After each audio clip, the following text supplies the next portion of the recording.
Hi everyone, Teddy Baldassarre with teddybaldassarre.com, and in this video we're looking at an amazing dive watch from Blancpain, a new addition in the last year with the Blancpain 50 Fathoms at 42.3 millimeters in titanium. So if you're new to this channel, this is where we cover watches available for purchase on our website, teddybaldassarre.com, as an authorized dealer. So in this video, deep dive on this timepiece, final points of consideration at the end, but also throughout the video, if you have further questions or are looking to buy this watch, check out the link in the description down below to the product page. Without further ado, jump into the video, take a closer look at this watch.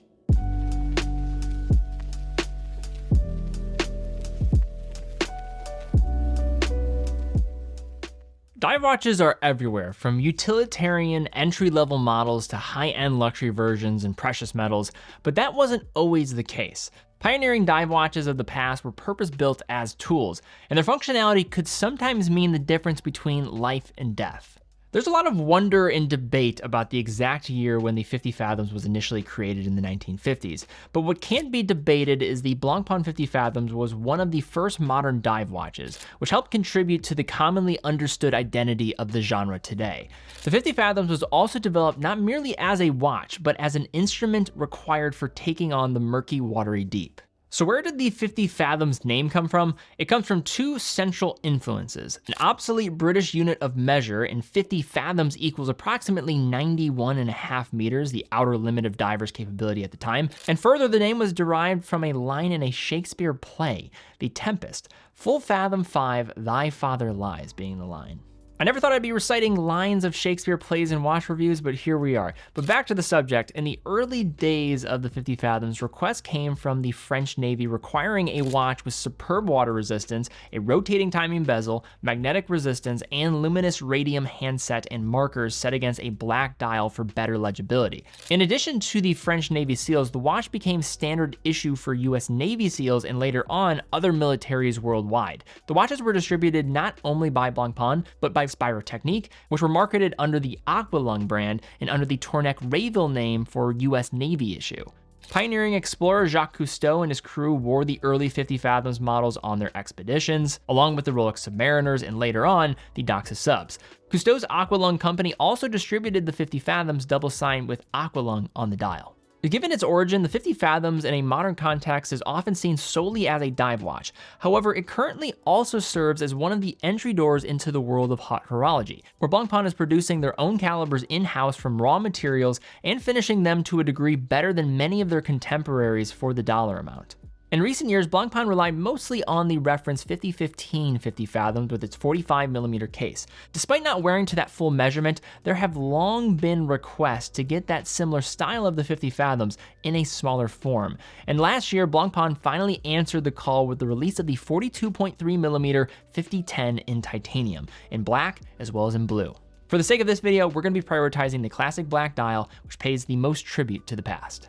Before the "it's too big" crowd jumps off this video because I uttered something over 40mm in diameter, trust me when I say this, this is one of the most widely wearable cases for a dive watch in the industry today. The diameter measures precisely 42.3mm, has a thickness of 14.3mm, and a lug-to-lug of 48mm. As a point of reference, the Rolex Submariner 124060 measures at nearly an identical lug-to-lug length, with this resembling its presence on the wrist. Outside of its slightly higher case than some of its peers as a result of that box section sapphire, the watch wears closer to a traditional 40mm diameter case.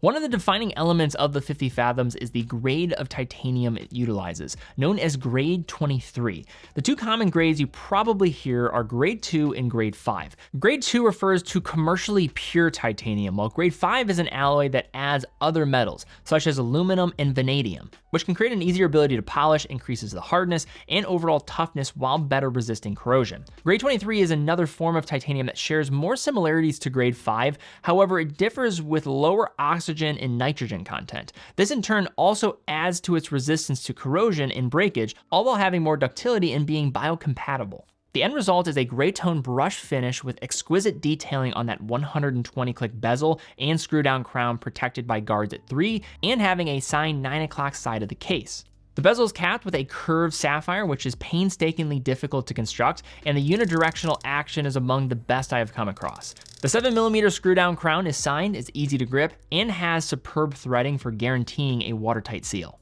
Holding the strangely sized 21.5mm strap in place are hex screw bars, which offer additional security compared to spring bars, with a black pattern tropic rubber strap being offered in this instance with a sign matching material titanium pin buckle. Moving on to the dial, Blancpain has managed the trick of taking something utterly functional and refining it to a much higher degree. While you probably think of an archetypal dive watch as having a black dial with white markers, that description doesn't really do the 50 Fathoms justice. The fine sunray finish transforms from a charcoal tone to deep black, and unlike the larger 5015, the backdrop has no circular step before meeting the center. Large applied numerals at 3, 6, 9, and 12 keep legibility, and the beveled triangular indices at the remaining hours do the same, with all the dial furniture featuring a healthy shot of lume to match the fully illuminated bezel, making for an exceptional showing when the lights are low. A date window resides at the 4:30 position, matching the shade of the dial, so the interruption is going to be relatively minimized. Dial text consists of the Blancpain logo and wordmark printed in white below 12, and 50 fathoms along with the 300-meter depth rating above 6. The sword handset follows the theme of easy reading and also gets the superluminova treatment, as does the arrow second hand tipped in red. The end result of the dial's execution is something that is superbly refined. It retains its intended purpose. Naturally, with a brand as storied as Blancpain, you'd expect they know a thing or two about caliber production, and you would be proven correct by the 1315 on display through the case back here. For some context, Blancpain has two primary sites in the Vallée de Joux, one in La Brasserie, which is the atelier responsible for high complications, and the Métier d'Art, a subset of fine crafts and watchmaking that is rarely preserved by brands. I was actually given a tour of this studio by the CEO of Blancpain, Mark Hayek, which I strongly recommend you check out if you have some time, because I do think it's going to provide you a deeper appreciation of Blancpain's capability. The other location in La Sentier is the home of the manufacturing of parts of Blancpain movements from raw materials, including base plates, bridges, and other small components, something I saw in person. Further, this is the space where finishing, testing, and watches like the 50 Fathoms are hand-assembled. Blancpain, with its ownership of the former Frederic Piguet, now has one of the most sophisticated arsenals of caliber manufacturing that is often overlooked, especially for its showcase in the 50 Fathoms, as this is where looking at this piece as merely a dive watch is not enough. Instead, you need to look at the other aspect of its identity, an expression of hot horology in a less chosen diving form.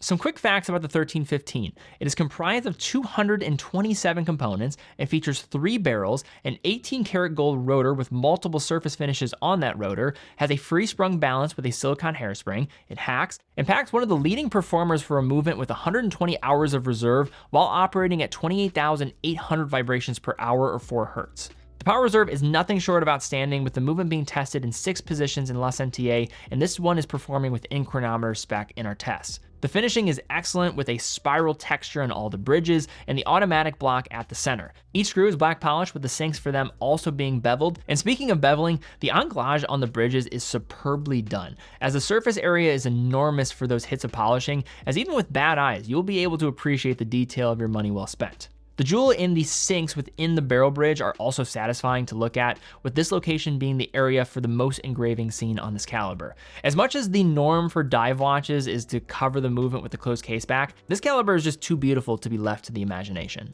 So now some pros and cons of this Blancpain 50 Fathoms 42.3mm in titanium. Now, the first thing that people are going to say when they look at this watch, and I think is something absolutely as a point to bring up, is going to be the price of this piece.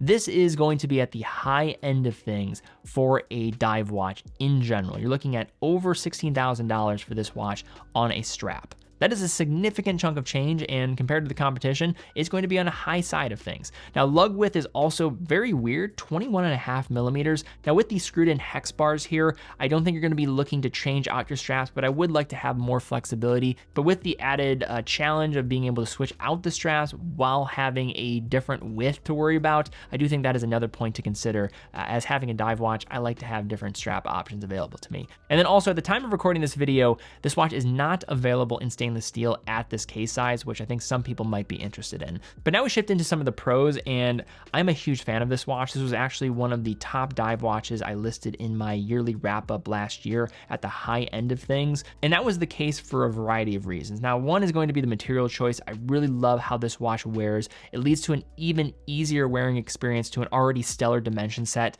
The finishing on the case is meticulous. You'll see just those edges on the bezel. It's so easy to grip. The edging on the crown is also right there, and the rest of the presentation is so exceptionally done. The caliber is technically impressive. You have 120 hours of power reserve, 5 days. That is going to be some of the best you're going to come across for a 28,800 vibration per hour movement. And also the finishing is simply gorgeous, and it's going to elevate this to more of a bespoke conversation over some of the similar suspects in this price range. You think about, why do you go for a Blancpain versus something like a Sea Dweller, a Deep Sea, a Sub, a GOCQ? Maybe not as much the CQ, because I think the formula there is similar. You're looking at more of this fine level of finishing for something like their Pano, but you have that here. But in addition to that, you're getting a watch that is clearly legendary when it comes to the world of dive watches. But one thing I'd bring up about the 50 Fathoms that I think is overlooked by many is this idea that this is hot horology. Blancpain is a hot horology brand. It's not a brand that is simply just making dive watches, which I think people, because of just the level of importance that is the 50 Fathoms, they forget and don't look around at what this brand is doing. I mean, look at their work in the Métier d'Art. They're doing things that many other brands in Swiss watchmaking are simply not doing. They're producing carousels and tourbillons. They're doing both, also having repeaters in their workshop in La Brasseux. And if you want to see what the entry point into that world looks like, that's with the 50 Fathoms. And this all happens while doubling as a dive watch legend that helps set the standard for the burgeoning category of the 1950s that has remained beloved to this very day. All right, guys, that's all we have for this video. If you did enjoy it, please give it a thumbs up, subscribe, hit the bell icon. Really do appreciate that. That does help out our channel here. But also, if you are in the market for this watch, it is available on TeddyBaldassarre.com. TeddyBaldassarre.com is an authorized dealer for all the brands that we carry. Every purchase comes with quick and fast fulfillment, dedicated customer support, and a full factory warranty for the product that you purchase. In addition to all of this, if you have questions about any of the watches that we have on our site, we have a team dedicated to being on live chat 18 hours a day, so feel free to reach out to us. And also, how we're able to keep doing what we're doing here as well as on the main channel and producing content is through selling watches. So if you are in the market, we'd absolutely love to have your business. Keeps us going, and we love what we do. But guys, thank you again so much for watching. Be well, and I will see you all very soon.